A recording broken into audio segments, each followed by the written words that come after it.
வணக்கம் நேர்களே. நாம இப்போ இந்த வீடியோவில் அம்பானியோட இளைய மகனான ஆனந்த் அம்பானியோட திருமண வைபவத்தை பற்றி நம்ம இந்த வீடியோவில் பேச போகிறோம். அதுக்கு முன்னாடி நம்ம சேனலை சப்ஸ்கிரைப் பண்ணலாம் அப்படின்னா நம்ம சேனலை சப்ஸ்கிரைப் பண்ணுங்க.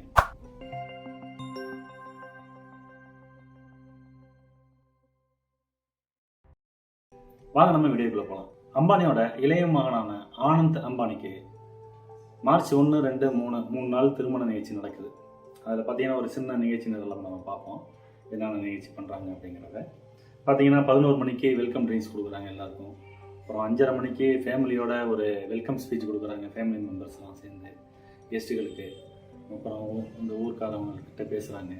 அப்புறம் 6 மணிக்கு பார்த்தீங்கன்னா வண்டாரா சூட உள்ள மிருகங்களை வச்சு ஒரு பெரிய ஒரு ஷோ பண்ணுறாங்க. அடுத்தது பார்த்தீங்கன்னா பிரம்மாண்டமான ட்ரோன் ஷோ வைக்கிறாங்க. ட்ரோன் ஷோனால் நம்ம பார்த்துருப்போம், வானவேடிக்கை, வெறும் ஃபயர் ஒர்க்ஸ் வானவேடிக்கை கிடையாது. ட்ரோனை வச்சு ட்ரோனில் கலர் லைட்ஸை ஃபிக்ஸ் பண்ணி ஒரு வெல்கம் அப்படின்னு சொல்லிட்டு ஒரு எழுத்து இருக்கும், இல்லாட்டி பல வகையான சிம்பிள்ஸ், பேர்ட்ஸ், அனிமல்ஸ் இதெல்லாம் வந்து வானத்தில் வரைஞ்சி பிரம்மாண்டம் காமிக்கிறது. அது மாதிரி ஒரு ஷோ ஒன்று பண்ணுறாங்க பிரம்மாண்டமாக. அப்புறம் பார்த்தீங்கன்னா வெளிநாட்டுலேருந்து நிறையா பில்லியன்ஸான ஒரு ஆக்டர்ஸு, கலைஞர்களை வர வச்சு அவங்கள வச்சு ஒரு பெரிய ஷோ ஒன்று பண்ணுறாங்க. அதுக்கு பிறகு ரஹானாவோட ஒரு கான்செப்ட் ஒன்று பண்ணுறாங்க, ஷோ ஒன்று. அது பார்த்தீங்கன்னா வெறும் 1 மணி நேரம் தான் டைம். அந்த ஷோவுக்கு மட்டுமே அவங்களுக்கு ஸ்பெண்ட் பண்ணுற அமௌண்ட் பார்த்தீங்கன்னா 70 கோடி ரூபா செலவு பண்ணி அவங்கள வர வச்சு அந்த ஷோ பண்ணுறாங்க. 70 கோடியில் பார்த்தீங்கன்னா நம்ம வந்து ஒரு 5-6 படமே எடுத்துடலாம். அந்த அளவுக்கு ஒரு 1 மணி நேரம் ஷோவுக்காக அவங்களுக்கு ஸ்பெண்ட் பண்ணுறாங்க.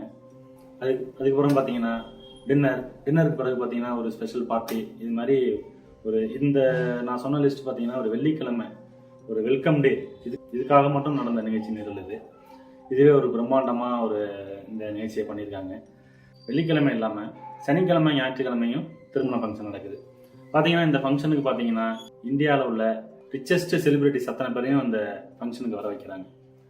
உதாரணத்துக்கு பில்கேட்ஸ், ரஹானா, ஷாருக் கான், டோனி, இது மாதிரி பல பிரபலங்களை வர வச்சு ஒரு பெரிய ஒரு திருமண ஃபங்க்ஷனை வந்து எல்லாரும் பிரமிச்சு பார்க்குற மாதிரி ஒரு பெரிய கல்யாணத்தை வந்து யாரும் பண்ணாத மாதிரியான ஒரு கல்யாணத்தை வந்து இப்போ பண்ணுறாங்க. இப்போ பார்த்தீங்கன்னா வெள்ளிக்கிழமை மட்டுமே ஒரு 50,000 பேருக்கு உணவு பரிமாறியிருக்காங்க. அந்த குஜராத்தில் அந்த கல்யாணம் நடக்கிற சிட்டியை சுற்றி உள்ள கிராமத்தில் உள்ள அத்தனை மக்களும் வந்துட்டு அந்த கல்யாண ஃபங்க்ஷனில் தான் சாப்பிட்றாங்க. ஒரு பிரம்மாண்டமான ஒரு விருந்து பண்ணிட்டு இருக்காங்க.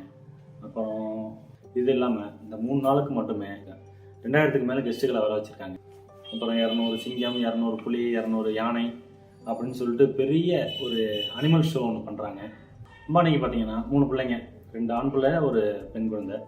இதில் பார்த்தீங்கன்னா 3ஆவதாக கடைசியாக உள்ள ஆசையாக உள்ள பையன் தான் ஆனந்த் அம்பானின்னு சொல்லலாம்.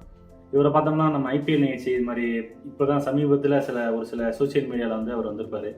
பார்க்குறதுக்கு ரொம்ப கனத்த உருவத்தோட அனைவரும் கேலி செய்கிற மாதிரி இருப்பார். ஆனால் அவர் உடல் பருமனுக்கு காரணம் வந்து சாப்பிட்ற சாப்பாடோ திணியோ கிடையாது. சின்ன வயசில் ஆஸ்மாவுக்கு சாப்பிட்ட மருந்து மாத்திரையினால் ஏற்பட்ட பக்க விளைவுன்னு கூட சொல்லலாம். இதுக்கு வந்து பல டாக்டர்ஸ் வந்து ட்ரை பண்ணி பார்த்துட்டாங்க இவளோட உடல் எடையை குறைக்கிறதுக்கு. அது நடக்கலை. எவ்வளோதான் உடல் எடையை குறைச்சாலும் மறுபடியும் அது வந்து சேம் வெயிட்டுக்கு வந்துடுது அப்படின்னு சொல்லிட்டு இருக்காங்க. அப்புறம் பார்த்தீங்கன்னா இவரோட அண்ணன், அக்கா 2 பேருமே பார்த்தீங்கன்னா பிஸ்னஸில் புள்ளின்னு சொல்லலாம். அவங்க ஏற்கனவே பல நிறுவனங்களை வந்துட்டு அண்டர்டேக் பண்ணி சக்ஸஸ்ஃபுல்லாக கொண்டு போயிட்டு இருக்காங்க. இவருக்கு பார்த்தீங்கன்னா பெருசாக பிஸ்னஸில் ஈடுபாடு கிடையாது, இன்ட்ரெஸ்ட் கிடையாது. இவருக்கு வந்துட்டு கடவுள் நம்பிக்கை, கடவுள் வழிபாடு, அப்புறம் வந்து விலங்குகள் மேலே வந்து ரொம்ப பெரிய பிரியம் இருக்குது. இவர் வந்து இப்போ பெரிய தொழிலதிபரோட பொண்ணை வந்துட்டு திருமணம் பண்ணுறாரு. பார்த்தீங்கன்னா இவரோட ஜூவில் வந்து இந்த திருமணம் நடக்குது. இந்த திருமண ஃபங்க்ஷன் வந்து எங்கே நடக்குது அப்படின்னா இவரோட ஜூவில் நடக்குது. இவர் வந்து பிஸ்னஸ்க்கெலாம் ஒத்து வர மாட்டார்.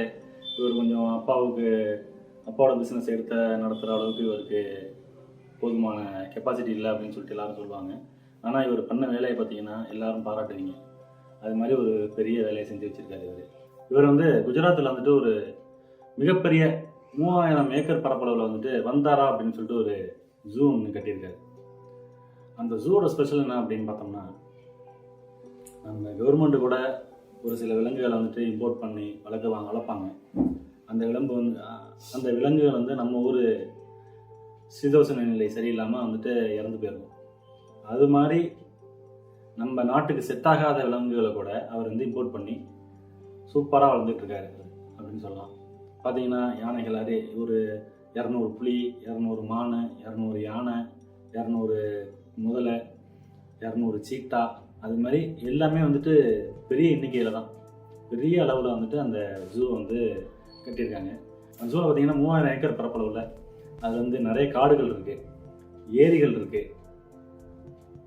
அப்புறம் வந்துட்டு அந்த விலங்குகளுக்காக ஹாஸ்பிட்டல், தனியாக பிரத்யேக ஹாஸ்பிட்டல் இருக்குது. அப்புறம் நிறையா காடுகள், நிறையா லேக்கு. இப்போ வந்து இதில் உள்ள விலங்குகள்லாம் பார்த்தீங்கன்னா எங்கேருந்து கொண்டு வராங்க அப்படின்னா வெவ்வேறு மாநிலத்திலேருந்து, வெவ்வேறு நாடுகள்லேருந்து எடுத்துகிட்டு வந்துருப்பாங்க. அந்த வந்து இது சார் அது வந்து அதோட நிலப்பரப்பு கொஞ்சம் கூழாக்கு மாதிரி, அதனால் அந்த இடத்துல உள்ள மண்வகைகள் இதெல்லாம் அந்த வந்து வச்சு இங்கே வச்சு பண்ணியிருக்காங்க அந்த விலங்குகள் தங்க வாழ்றதுக்காக. அதாவது அந்த விலங்கு மரத்தில் இருக்கிறதுக்காக, வளர்கிறதுக்காக. அது மாதிரி அது இருக்கிறது என்ன பொருள்லாம் இருக்கோ அதை எடுத்துகிட்டு வந்து சேகரிச்சுட்டு வந்து இங்கே வந்து ஜூவில் வந்து செட் பண்ணியிருக்காங்க. அது மாதிரி பெரிய ஜூ அப்படின்னு சொல்லலாம். ஜூன்னு சொல்கிறத விட விலங்கு மறுவாழ்வு மையம்னு சொல்லலாம். உலகத்திலேயே பெரிய விலங்குகள் மறுவாழ்வு மையம் அப்படின்னா இந்த வண்டா ஜூ அப்படின்னு சொல்லலாம். இது வந்துட்டு அவர் ஆசையாக 10 வருஷம் உள்ள இருக்காரு இந்த ஜூவில். இந்த ஜூவில் தான் இப்போ திருமண நிகழ்ச்சி நடைபெறுது. இந்த 2000 கெஸ்ட்டும் பார்த்தீங்கன்னா வீட்டிலேருந்து ஏர்போர்ட் வந்துட்டு, ஏர்போர்ட்லேருந்து இந்த தனி விமானம் மூலமாக ஃபங்க்ஷனுக்கு வந்துட்டு மறுபடியும் விமானத்தில் கொண்டு போய் வீட்டில் விடுற வரைக்கும் இவங்களோட பொறுப்பு. அது மாதிரி ஒரு கேர் எடுத்து 3 நாள் நல்லா கவனித்து அனுப்புகிறாங்க. வர கெஸ்ட்டுக்கு பார்த்தீங்கன்னா 2500 மெனு சொல்லியிருக்காங்க இந்த 3 நாளில்.